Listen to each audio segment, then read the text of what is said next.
दोस्तों, जब भी हम लोग स्पाइडरमैन के बारे में सोचते हैं, हम लोग ये जानना चाहते हैं कि पीटर पार्कर यानी कि टॉम हॉलैंड का कॉन्ट्रैक्ट मार्वल सिनेमैटिक यूनिवर्स में कितने समय तक के लिए एक्सटेंड होने वाला है। क्योंकि यहाँ पे भी दो चीज तो कंफर्म है कि स्पाइडरमैन 3 आ रही है, उसके बाद भी पीटर पार्कर का एक और केमियो होने वाला है, शायद कैप्टन मार्वल 2 में। लेकिन इन सब के अलावा आगे के फ्यूचर क्या है, उसी के बारे में आज हम लोग डिस्कस करने वाले हैं। क्योंकि यहाँ पे अभी पता चला है कि टॉम हॉलैंड 6 कॉन्ट्रैक्ट तक मार्वल सिनेमैटिक यूनिवर्स के साथ रहेंगे और इसका मतलब ये है कि वो एवेंजर्स 5 में भी दिखाई देंगे।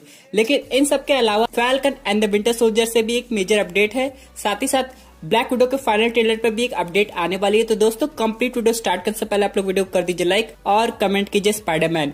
साथ ही साथ जो लोग मेरे चैनल पर नए आए हैं, हमारे चैनल को सब्सक्राइब करके हमारी कॉमिक बुक टॉक्स फैमिली का हिस्सा बने। यहाँ पे जो कॉन्ट्रैक्ट एक्सटेंड हुए हैं वो सिर्फ सोलो फिल्म के लिए नहीं हुए, बल्कि केमियो के लिए भी हुए हैं और टीम अप के लिए भी होने वाला है। इसका मतलब ये है कि पीटर पार्कर हम लोग को एवेंजर्स 5 के अलावा बाकी जो मूवीज है जैसे कि एक्स-मैन, फैंटास्टिक फोर और डेडपूल, इन सब के साथ भी दिखाई दे सकता है। लेकिन अगर हम लोग सिर्फ सोलो फिल्म की बात करें तो स्पाइडरमैन 4 वो किस थीम पे बेस होगी। फॉर एग्जांपल, स्पाइडरमैन 3 में क्रेवन आ रहा है, लेकिन स्पाइडरमैन 4 में ऐसा क्या हो? क्योंकि दोस्तों, अगर हम लोग live action Spiderman into Spider-Verse की बात करें तो उसका पूरा कंट्रोल अभी सोनी पिक्चर्स के हाथों में है। इसका मतलब यह है कि मार्वल सिनेमैटिक यूनिवर्स में कुछ और टाइप की मूवी बन सकती है। और एक बहुत अच्छी हिंट मिली थी निक फ्यूरी की वजह से। निक फ्यूरी एक ऐसे पर्सन है जो पीटर पार्कर के साथ भी काम कर रहे हैं, कैप्टन मार्वल के साथ भी काम किए थे, एवेंजर्स के साथ भी काम किए थे, यानी वो हर एक सुपर हीरो से कनेक्टेड है। और यहाँ पे आप लोग को याद होगा एक कार्टून सीरीज आती होगी जिसका नाम था द अल्टीमेट स्पाइडरमैन। उसमें क्या होता था, निक फ्यूरी डिफेंडर्स को भी हायर किए थे और स्पाइडरमैन को भी हायर किए थे। हालांकि वो प्रॉपर डिफेंडर्स टीम नहीं थी जिसमें पावर मैन, आयरन फिस्ट था, लेकिन फिर भी यहाँ पे 2 और लोग थे जैसे कि व्हाइट टाइगर और नोवा। दोस्तों, अगर स्पाइडरमैन 4 इसी थीम पे बनती है तो ऑडियंस को देखने में काफी ज्यादा मजा आएगा। क्योंकि अगर हम लोग सिनेस्टर 6 की बात करें तो वही सोनी पिक्चर्स बनाएगा और ये बनने में काफी ज्यादा टाइम लगेगा। हाँ, स्पाइडरमैन मॉर्बियस के साथ भी काम करेगा, वेनम के साथ भी काम करेगा, ब्लेड के साथ भी काम करेगा, लेकिन ये सारी अलग स्टोरी होगी। यानी दोस्तों, फाइनली जो स्पाइडरमैन का टीम अप है वो मार्वल के हर एक सुपर हीरो के साथ होने वाला है। फॉर एग्जाम्पल, जब पहली बार Spiderman Captain America Civil War में इंट्रोड्यूस हुआ था तो वो टीम आयरन मैन के साथ था। उसके बाद एवेंजर्स इन्फिनिटी वॉर में उसने गार्डियंस ऑफ द गैलेक्सी के साथ भी काम किया था। बाद में एवेंजर्स एंड गेम में उसने सारे सुपर हीरो के साथ मिलकर थेनोस के अगेंस्ट फाइट भी की थी। यहाँ पे केविन फेगी के अकॉर्डिंग बहुत सारे नए कैरेक्टर्स आ रहे हैं जो कि स्पाइडरमैन से कनेक्टेड होंगे।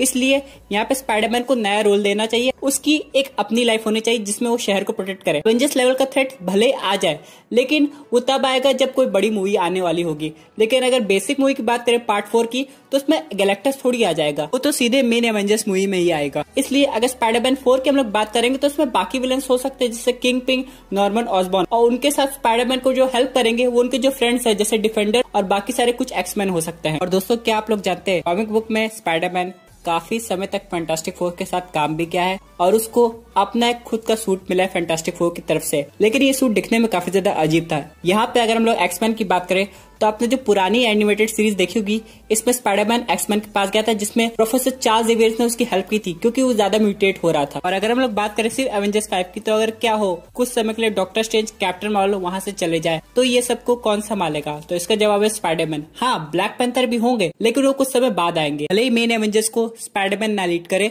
लेकिन अगर यंग एवेंजर्स टीम बनेगी तो उसका लीडर स्पाइडरमैन को ही होना चाहिए। मार्वल यूनिवर्स की बात हो रही तो सोनी यूनिवर्स की भी बात हो ही जाए। यहाँ पे अगर हम लोग बात करें सिर्फ सिनेस्टर 6 मूवी की, तो यहाँ पे ये फॉर्मेशन कैसे होगा? क्योंकि बहुत सारे विलन्स ऐसे जो सिनेमैटिक यूनिवर्स में इंट्रोड्यूस हुए जैसे स्कॉर्पियन है, फिर वल्चर है, लेकिन अभी भी बहुत सारे मेन कैरेक्टर है जो कि इंट्रोड्यूस होना बाकी है जैसे डॉक्टर ऑक्टोपस, जो कि स्पाइडरमैन की कई सीरीज में काम आने वाले हैं। इसलिए सोनी पिक्चर्स को इनका इंट्रोडक्शन करना बेहद जरूरी है। और दोस्तों, ऐसा मार्वल मूवीज में होता है, चाहे बात करें रॉबर्ट डॉनी जूनियर की जो कि आयरन मैन का रोल प्ले करते थे, Chris Hemsworth Thor, Chris Evans Captain America, ये लोग भी काफी लॉन्ग टाइम तक इन स्टूडियोज के साथ कॉन्ट्रैक्ट की है। तो ऐसा ही कुछ टॉम हॉलैंड के साथ भी होना चाहिए अगर उसे स्पाइडरमैन का रोल आगे लंबे समय तक प्ले करना है। वैसे दोस्तों, इन सब के अलावा यहाँ पे एक और मेजर अपडेट है जो कि है शैंग-ची से रिलेटेड। अब यहाँ पे इस मूवी की फिल्मिंग जुलाई के एंड में स्टार्ट होने वाली है, लेकिन कॉमिकॉन भी आने वाला है।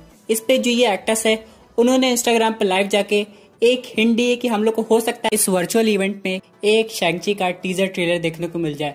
अगर ऐसा नहीं पॉसिबल है तो कम से कम कुछ ऐसी कॉन्सेप्ट आर्ट सामने आएगी जिसमें हम लोग को इसकी एक्चुअल पावर्स पता चलेगी। यहाँ पे लेकिन सिर्फ शैंग-ची मूवी से काम नहीं चलेगा, हम लोग को और नई मूवीज का ट्रेलर चाहिए, खासकर इटर्नल्स का। क्योंकि दोस्तों अगर मार्वल स्टूडियोज ने प्लानिंग की है कि वो इटर्नल्स मूवी को नेक्स्ट ईयर रिलीज कर देंगे तो उसका ट्रेलर हम लोग को अभी दिखाना पड़ेगा, तभी जाके ऑडियंस में और ज्यादा इंटरेस्ट आएगा। और वैसे भी दोस्तों भले शैंग-ची की अभी फिल्मिंग कंप्लीट नहीं हुई है, लेकिन यहाँ पे इतने फुटेज तो हो गए होंगे, इससे कुछ टीजर ट्रेलर जरूर बनाया जाए। और रही बात इटर्नल्स की तो ऑलरेडी कम्प्लीटली फिल्म्ड हो गई है। ये दोस्तों बात करते हैं अपने अगले अपडेट की, जो कि रिलेटेड है falcon and the winter soldier की टीवी सीरीज से। हम लोग इस सीन में एक चीज देख सकते हैं कि यहाँ पे विंटर सोल्जर और यूएस एजेंट एक साथ काम कर रहे हैं, लेकिन इस सीन को ये देख के लग रहा है कि यहाँ पे विंटर सोल्जर हॉस्टेजेस को बचा रहा है और यूएस एजेंट बाकी लोग से फाइट कर रहा है, यानी कि एनिमी लोग से।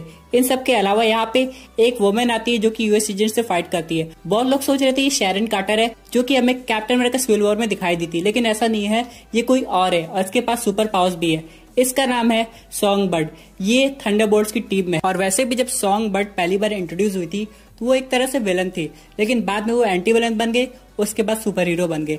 लेकिन मार्वल सिनेमैटिक यूनिवर्स में इसकी जर्नी कैसी होगी ये तो आने वाला वक्त बताएगा। लेकिन इसकी शुरुआत हो गई है ब्लैक विडो मूवी से, जो कि अभी तक रिलीज नहीं हुई है, क्योंकि थंडरबोल्ट प्रोस कुछ अपनी टीम बनाने वाले हैं। तो अच्छी तरह जानते हैं कि अभी करंट एवेंजर्स से काम नहीं होने वाला। For example original Steve Rogers captain America old हो चुके हैं, आयरन मैन अब नहीं रहे, हल्क का एक हाथ खराब हो गया है। वैसे भी वो थंडरबोल्ट क्रॉस हल्क को पसंद कहा करते थे, यहाँ पे थॉर कहीं और चला गया है। और रही बात हॉकाई की, तो ये भी सुनने में आ रहा है कि हॉकाई की टीवी सीरीज में वो डेफ हो जाएगा, यानी जनरल रॉस को एक नई सुपर ह्यूमंस की टीम चाहिए, चाहे वो हीरो हो चाहे वो विलन हो, उससे कोई फर्क नहीं पड़ता, बस उन्हें अपना काम करवाना है किसी तरह, यानी कि वो सब कुछ कंट्रोल करना चाहते हैं। हो सकता है सॉन्ग बर्ड इस टीम की पहली मेंबर हो।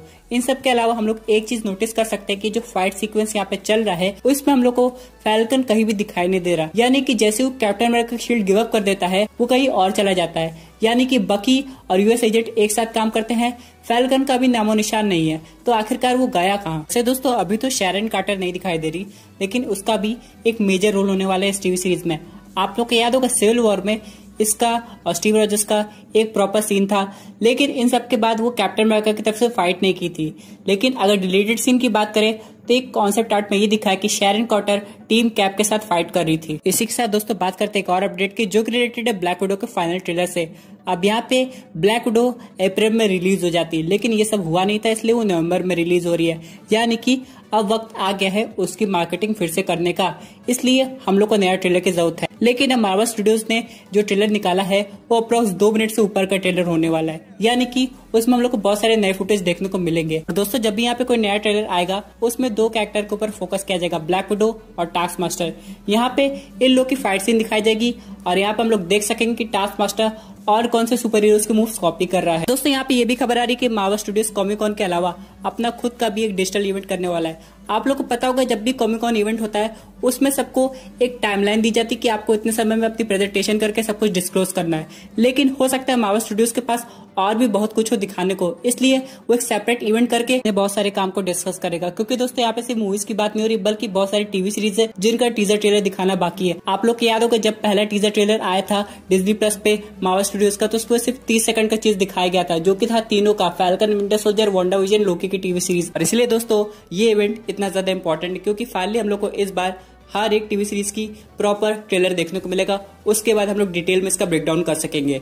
चलिए दोस्तों अब बात करते हैं अपने फाइनल अपडेट की, जो कि रिलेटेड है माइल्स मोरालेस के स्पाइडरमैन से। जी हाँ दोस्तों, हम लोग ने इसको एनिमेटेड मूवी में देखा, लेकिन क्या आप लोग जानते हैं इसकी लाइव एक्शन मूवी की तैयारी हो रही है। बहुत लोगों को लग रहा था कि स्पाइडरमैन इनटू स्पाइडरवर्स की स्टार्टिंग टॉम हॉलैंड के स्पाइडरमैन से होगी, लेकिन नहीं, यहाँ पे एक्चुअल में live action miles Morales film आएगी, जो कि एक ऑर्डिनेट रियलिटी में बनेगी, जिसमें वहां का स्पाइडरमैन की डेथ हो चुकी होगी। लेकिन इन सब के बाद भी वो जानता होगा कि पीटर पाकर का टॉम हॉलैंड का स्पाइडरमैन किसी और यूनिवर्स में एग्जिस्ट करता है और वो पोर्टल खोल के पीटर पाकर की हेल्प करने आ सकता है, या फिर पीटर पाकर को अपने यूनिवर्स में बुला सकता है क्योंकि उसके यूनिवर्स में कोई मेजर प्रॉब्लम आई होगी। लेकिन दोस्तों इन सब के अलावा भी बहुत लोग के माइंड में क्वेश्चन होगा कि चलो ये मूवी आ रही है लेकिन किस यूनिवर्स में बनेगी। सोनी के यूनिवर्स में कि मार्वल स्टूडियोज के यूनिवर्स में। तो यहाँ पे दोस्तों सोनी प्लानिंग कर रहा है इस मूवी को बनाने की, जिसमें इस स्पाइडरमैन को दिखाया गया माइल्स मोरालेस के रूप में, जहाँ पे स्पाइडर गन भी पहले से एग्जिस्ट करते होंगे। जी हाँ, इनकी कोई ओरिजिन स्टोरी नहीं होगी जैसे कि एनिमेटेड मूवीज में दिखाई गई थी, बल्कि हम लोग को ऑल टुगेदर एक काफी इवॉल्व स्पाइडरमैन देखने को मिलेगा। लेकिन यहाँ पे केविन फीगे का ये कहना है कि वो इस मूवी को प्रोड्यूस करना चाहते हैं। अब जब केविन फीगे आ गए हैं तो हो सकता है ये मूवी सोनी और डिज्नी की कोलैबोरेशन से मार्वल स्टूडियोज में बने। इस स्पाइडरमैन की स्टोरी लाइन को टॉम हॉलैंड के स्पाइडरमैन की स्टोरी लाइन से लिंक कर सकते हैं, उसके बाद ही हम लोग को स्पाइडरवर्स देखने को मिलेगी। लेकिन यहाँ पे दोस्तों एक और क्वेश्चन आता है कि अगर माइल्स मोरालेस का यूनिवर्स दिखाया जाएगा तो क्या उस यूनिवर्स में एवेंजर्स के ऑल्टरनेट वर्जन एग्जिस्ट करते हैं? तो अगर ऐसा होगा तो हो सकता है हमें आयरन मैन का वर्जन वहां पे दिखाया जाए, जो कि ऑडियंस को देखने में काफी ज्यादा मजा आएगा। और ये कंप्लीटली डिपेंड करेगा मार्वल स्टूडियोज पे और सोनी पिक्चर्स पे कि वो लोग रॉबर्ट डॉनी जूनियर को कास्ट करते हैं, ये ऑल टुगेदर एक अलग वर्जन का आयरन मैन दिखाते हैं। दोस्तों ये थी एक अमेजिंग अपडेट। आई होप आपको ये वीडियो पसंद आई होगी। वैसे आपके क्या व्यूज है पर्टिकुलर टॉपिक पे, अपने व्यूज जरूर कमेंट कीजिएगा। और दोस्तों अगर आप ऐसे unique super hero content enjoy करना चाहते हैं तो हमारे चैनल को सब्सक्राइब करके हमारी सुपर हीरो फैमिली का हिस्सा बन जाइएगा। Thank you for watching.